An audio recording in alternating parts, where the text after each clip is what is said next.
Hiya, I'm going to talk to you about some chapters from Pride and Prejudice. Hopefully, you've already watched Georgina's 10-minute overview of Pride and Prejudice, linking it to some key quotes from the feminist anthology. If you haven't, go do that first, and then this will give you the kind of closer detail to be able to talk about that in your essay. So, we're going to start with a passage that is basically the start of chapter one, the beginning of the whole novel. And really, if you're looking at this from a more narrative point of view, you need to think that it's exposition of the romantic comedy of the novel as a whole, but adopting our feminist perspective, what that then becomes is exposition of the patriarchal context. So you always have to remember that you should look at it firstly as a novel, as a narrative, and then remember that we are applying this feminist lens to it. So if we take that approach to the very famous opening sentence, it is a truth universally acknowledged that a single man in possession of a good fortune must be in want of a wife. We need to note that that reflects the values and beliefs of the time, but it's presented to us in a mocking tone, and it establishes this omniscient narrator, which could be said to be the voice of Jane Austen herself, but it's quite mocking and ironic in tone. I suppose if we zoom in on the kind of phrase "must be," is what makes it sound sort of exaggerated or sarcastic. It's mocking, not necessarily the marriage market that the novel focuses on, but the kind of social expectation and the kind of weight of people's assumptions. You can see that developed as it says, this truth is so well fixed in the minds of the surrounding families. That development sort of points out that it is, a preconception and perhaps to some extent a myth. And you get that phrase, the rightful property, which brings us into the idea of marriage as a market. And notice, with our feminist hats on, that it is the man there being described as rightful property. So perhaps rather than this being fully critical of gender roles, it's more critical of the institution of marriage as a whole. We start to get the sort of assumed sexism and patriarchy as the dialogue begins. And this might just be one of those subtle details that we as modern readers look at too closely, but it's "my dear Mr. Bennet," said his lady to him one day. The way that that dialogue is phrased assumes his superiority, her submission and passivity next to him. So it's really worth looking at the relationship between Mr. and Mrs. Bennet in this chapter as sort of setting up the stereotypes and dynamic of husband and wife. And the question we need to ask ourselves, sorry about my wildly wandering camera, is it mocking or upholding that status quo? So we get dialogue between them. Do you not want to know who's taken it? Cried his wife impatiently.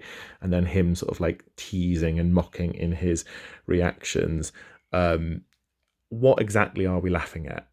Are we laughing at the sort of predictable familiarity of this marriage dynamic? Or are we encouraged to ridicule the stereotype of the nagging shrew or the sort of permanently dissatisfied wife that Mrs. Bennet perhaps conforms to? But again, it largely is giving us exposition. It gives us information that allows the romantic plot to develop, but also sets up the sort of status quo of what we would assume about this rich man, why he'll be in need of a wife, and why that might be important to the Bennets. As she tells us very clearly, but it's very likely that he may fall in love with one of them, and therefore you must visit him as soon as he comes. So, through Mrs. Bennet, Austen sets up the main conflict or challenge of the novel. And it's not made quite as clear to the reader at this point until later. But we have to remember that it is important that one of the girls marries because of the very specific situation that they cannot inherit Mr. Bennet's property or money. They are going to be sort of impoverished after his death if they don't marry a man who can inherit it. And I think that really specific sort of legal context is what's really crucial to the plot of the novel and potentially what we might infer that Austen is actually criticising.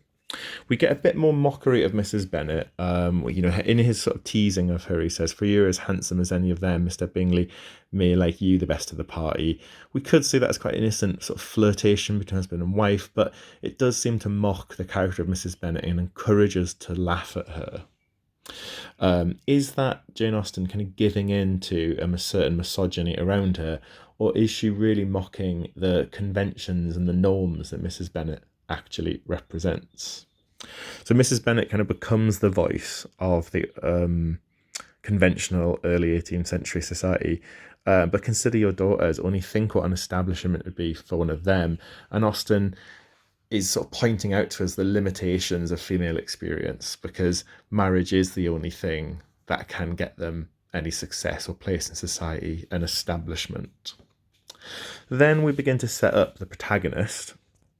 So you have Mr. Bennet, though I must throw in a good word for my little Lizzy, and then he compares her to her siblings, saying, they are all silly and ignorant like other girls, but Lizzy has something more of a quickness than her sisters. And, from a narrative point of view, that's really important because it sets up Elizabeth Bennet as being this interesting, complex character who's going to be a bit more challenged. That's important. It's setting up our potential, our willingness to like her and to sort of support her role in the novel quite early on. But again, once we look at it through a feminist lens, we start to see the kind of latent sexism of that comparison. Are the other sisters sort of useless because they're girls? And is it only sort of Lizzie's seemingly masculine qualities that makes her father judge her more positively?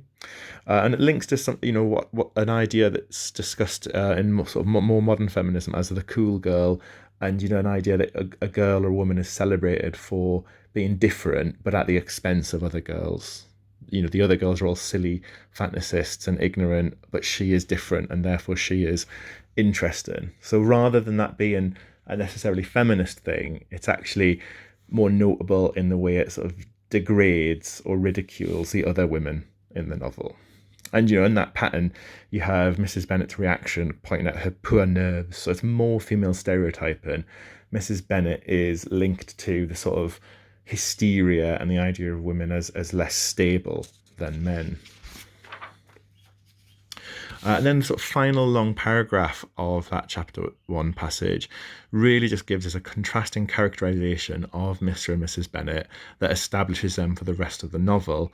And it basically, if you sum it up, says he's really clever and interesting and complicated, and she's a complete dunce.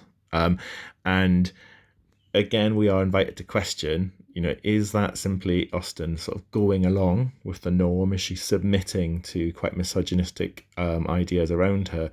Or is she pointing out the inequality there? Is she pointing out that the things Mrs. Bennet represents and that the business of her life was to get her daughters married is something bad, limiting, degrading for women?